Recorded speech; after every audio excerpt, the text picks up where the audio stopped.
پاکستان زندہ باد اسلامکس ہمارے چینل کو سبسکرائب اینڈ شیئر کریں۔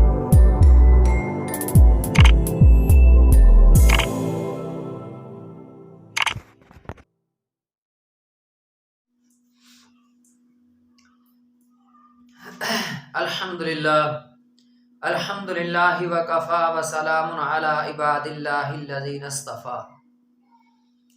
اما بعد، اعوذ باللہ من الشیطان الرجیم، بسم اللہ الرحمن الرحیم۔ معزز سامعین، کلمہ طیبہ لا الہ الا اللہ محمد الرسول اللہ، یہ کلمہ طیبہ، اس کو طیب اس لیے کہتے ہیں کہ جب کوئی شخص لا الہ الا اللہ محمد الرسول اللہ کا اقرار کرتا ہے، دل میں یقین کر لیتا ہے اس کائنات کا بادشاہ صرف اللہ ہے، اسی کی حکومت ہے، اس دنیا کے اندر بادشاہی صرف اللہ کی ہے۔ بظاہر جو ہمیں نظر آتا ہے، در پردہ اسی کے فیصلے چل رہے ہیں، قیامت کے دن اسی کی بادشاہی ہوگی، تو لہذا جب اس پہ یقین کر لیتا ہے، اللہ کی وحدت پر، اس کی قدرت کے اوپر، اس کی کبریائی کو دل سے مان جاتا ہے اور یقین کر لیتا ہے کہ میں نے اس اللہ کی طرف لوٹ کے جانا ہے، اور پھر یہ ایمان یقین کرتا ہے کہ حضرت محمد رسول اللہ صلی اللہ علیہ وسلم اس کے سچے رسول ہیں، آخری پیغمبر ہیں، آخری نبی الرسول ہیں، آپ کے بعد کوئی نبی کوئی رسول نہیں آئیں گے، آپ کی نبوت، آپ کی رسالت ہمیشہ قیامت تک آپ کی نبوت و رسالت ہے، آپ کا دین چلے گا، آپ کا دین آخری دین، آپ کا اسلام آخری اسلام۔ گویا یوں سمجھ لے، جب اس کے اوپر یقین کرے کہ اللہ اس کائنات کا بادشاہ حقیقی ہے، ہم نے اسی کی طرف لوٹ کے جانا ہے، اب اس اللہ کو ہم نے راضی کرنا ہے، جب یقین کر لے گا تو اللہ راضی کیسے ہوگا؟ حضرت محمد رسول اللہ صلی اللہ علیہ وسلم کے طریقے سے، جب اس پہ ایمان لاتا ہے، اندر سے تصدیق کرتا ہے، تو لہٰذا اس وقت یہ کلمہ طیبہ جب یقین کرنے کے بعد اس کا اقرار کرتا ہے، لا الہ الا اللہ محمد الرسول اللہ صلی اللہ علیہ وسلم، کہ کوئی نہیں عبادت کے لائق۔ کوئی مشرک تھا، اس نے شرک چھوڑ دیا ہے اور سمجھا کہ میں غلطی پہ تھا، جن بتوں کو میں کارساز سمجھ کر بیٹھا تھا، اصل بادشاہ تو اللہ ہے۔ کوئی سورج کا پوجنے والا تھا، کوئی پانی کا، کوئی کسی چیز کا، جب سمجھ جائے کہ اس کائنات کا صرف خالق ایک ہے، باقی سب اس کی مخلوق ہے، اگر بت کو پوجنے والا ہے، یقین لایا جس پتھر سے بنائے بت کو میں پوجتا ہوں، یہ پتھر تو اللہ کی مخلوق ہے، اس کو بنانے والا تو اللہ ہے، اور اسی طرح جب کوئی لکڑ سے بنا بت ہے، اس کو پوجتا ہے، اس کے اوپر جب یقین کامل ہو گیا یہ لکڑ تو اللہ کی مخلوق ہے۔ سورج کو پوجنے والا جب یہ سمجھ جاتا ہے کہ یہ سورج تو اللہ کی مخلوق ہے، خالق تو اللہ ہے، جب جس چیز کو کوئی آگ کو پوجتا ہے، تو جب آگ کو پوجنے والا اس حقیقت کو سمجھ جاتا ہے، آگ تو اللہ کی مخلوق ہے، خالق تو صرف اللہ ہے. وہ خالق چاہے اسی آگ کے اندر حضرت ابراہیم علیہ السلام کو صحیح سلامت کھڑا کر دے اور آگ کو ان کے لیے گلزار بنا دے. جو خالق کی مرضی، مخلوق کے اوپر جو کچھ کرے اس کے فیصلے چلیں گے. تو لہٰذا جب اس چیزوں کو دیکھنے کے بعد، سوچنے کے بعد کہ میں نے اس اللہ کی طرف لوٹ کے جانا ہے، اللہ ہی خالق ہے، باقی سب اس کی مخلوق ہے، جب اس کے اوپر ایمان لاتا ہے اور پھر اقرار اس طریقے سے کرتا ہے کہ لا الہ الا اللہ، کوئی الہ نہیں دنیا کے اندر اللہ کے علاوہ،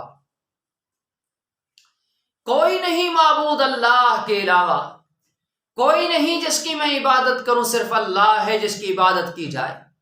کوئی نہیں جس کو میں سجدہ کروں، صرف اللہ ہے جس کو سجدہ کیا جائے، کوئی نہیں جس کو میں رکوع کروں، صرف اللہ ہے جس کو رکوع کیا جائے، کوئی نہیں جس کے سامنے ہاتھ باندھ کے کھڑا ہو جاؤں، صرف وہ اللہ ہے، میں نے اسی کے سامنے قیام کرنا ہے، صرف اللہ ہے، میں نے اسی کو رکوع کرنا ہے، صرف اللہ ہے جس کو میں نے سجدہ کرنا ہے، صرف اللہ ہی ہے جس کے سامنے میں نے ہاتھ پھیلانے ہیں، صرف اللہ ہی ہے جس کے سامنے میں نے اپنے آرزو پیش کرنے ہیں، صرف اللہ ہی ہے جو میرے آرزو کا حل کر سکتا ہے، صرف اللہ ہی ہے جو میری ضرورتوں کو پورا کر سکتا ہے. بیمار ہے تو صرف سمجھے کہ صرف اللہ ہی ہے جو مجھے شفا دے سکتا ہے، اس کے علاوہ کوئی نہیں ہے. اگر اولاد کی ضرورت ہے تو یہ یقین کر لے کہ صرف اللہ ہی ہے مجھے اولاد دے سکتا ہے، اس کے علاوہ کوئی نہیں ہے. میرا کارساز اللہ، میرا مشکل کشا اللہ، میری ضرورتوں کو پورا کرنے والا اللہ، میری زندگی کے نفع نقصان کا مالک اللہ، میری زندگی موت کا مالک اللہ، جو کچھ کر سکتا ہے وہ اللہ کر سکتا ہے، اس کے علاوہ کوئی نہیں کر سکتا. جب تمام کائنات کی نفی کر کے صرف اللہ کو تسلیم اور تصدیق کر لیتا ہے، لا الہ الا اللہ، یہی پیغام ہے. اور پھر تصدیق یہ کرتا ہے کہ محمد رسول اللہ صلی اللہ علیہ وسلم اللہ کے سچے رسول ہیں. اس دھرتی میں آقا دو جہاں صلی اللہ علیہ وسلم کا طریقہ ہی نجات کا طریقہ ہے. یعنی اس کائنات کے بادشاہ حقیقی اللہ کو راضی کرنا ہے، صرف آقا دو جہاں صلی اللہ علیہ وسلم کا طریقہ ہے، اس کے علاوہ کوئی طریقہ نہیں. یعنی یوں اقرار کرے اور گویا کہ یہ کلمہ یہ سبق دے رہا ہے کہ اللہ کی وحدت و قدرت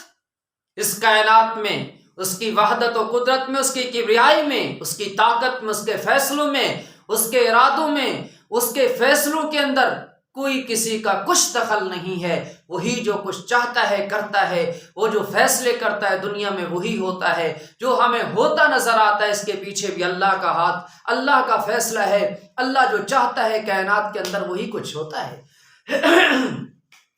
اب اللہ کو راضی کرنا ہے تو حضرت محمد رسول اللہ صلی اللہ علیہ وسلم کے طریقہ میں.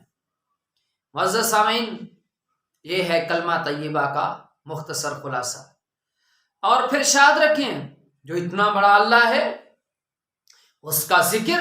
اللہ کی ساری مخلوق کرتی ہے. زمین اللہ کا ذکر کرتی ہے، پہاڑ اللہ کا ذکر کرتے ہیں، آسمان اللہ کا ذکر کرتے ہیں، چلتی ہوا اللہ کا ذکر کرتی ہے، برستی بارش اللہ کی ذکر کرتی ہے. یہاں تک کہ آقا دو جہاں صلی اللہ علیہ وسلم نے فرمایا کہ چلتا ہوا پانی اللہ کا ذکر کرتا ہے، سفید لباس یہ بھی اللہ کا ذکر کرتا ہے، یہاں تک کہ چلتے پرندے بھی اللہ کا ذکر کرتے ہیں، حجر و شجر اللہ کا ذکر کرتے ہیں، پتھر اللہ کا ذکر کرتے ہیں، آسمان کے ستارے اللہ کا ذکر کرتے ہیں، سورج چاند اللہ کا ذکر کرتا ہے. ہر ایک مخلوق اللہ کی ذکر کرتی ہے. تو لہٰذا آقا دو جہاں صلی اللہ علیہ وسلم نے فرمایا کہ جب ہر چیز اللہ کی ذکر کرتی ہے تو افضل ذکر جو ہے وہ لا الہ الا اللہ ہے،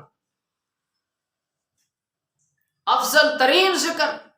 اس لیے تو صوفیاء کرام نے فرمایا اور ان کا طریقہ ہے کہ لا الہ الا اللہ، لا الہ الا اللہ کا ذکر اتنی کثرت کے ساتھ کریں، اتنی کثرت کے ساتھ کریں، لا الہ الا اللہ آپ کے دل دماغ میں راسخ ہو جائے، آپ کی زبان پہ راسخ ہو جائے، آپ کی نگاہوں میں راسخ ہو جائے، چلتے پھرتے لا الہ الا اللہ، لا الہ الا اللہ، لا الہ الا اللہ محمد رسول اللہ صلی اللہ علیہ وسلم. اتنا اس کو راسخ کر دیں جب ملک الموت آئے، اسرائیل روح نکالنے کے لیے، تو اس وقت جب آپ کی روح نکل رہی ہو اور آپ کے زبانوں سے، آپ کی زبان سے یہ الفاظ جاری ہوں، یہ کلمہ طیبہ جاری ہو کہ جس شرک سے نکلا، جب کلمہ پڑھا، تصدیق کر کے زبان سے اقرار کر لیا، تو گویا کہ اس شرک کی نجاست سے پاک کر دینے والا کلمہ ہے۔ کوئی سورج کو پوجنے والا تھا،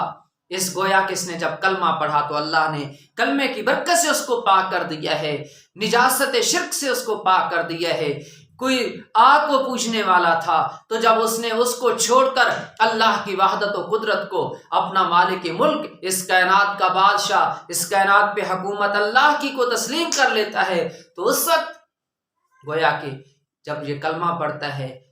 وہ شرک سے نکلتا ہے، توحید کی طرف آتا ہے، تو یہ کلمہ اس کو پاک کر دیتا ہے، اس لیے اس کو کلمہ طیبہ کہتے ہیں۔ تو اس کو اہل ایمان اپنی زبان پہ اتنا راسخ کریں، چلتے پھرتے اٹھتے بیٹھتے۔ اس لیے ہمارے صوفیاء کرام جو ہیں کلمہ طیبہ کا وظائف کراتے ہیں، ذکر کرواتے ہیں۔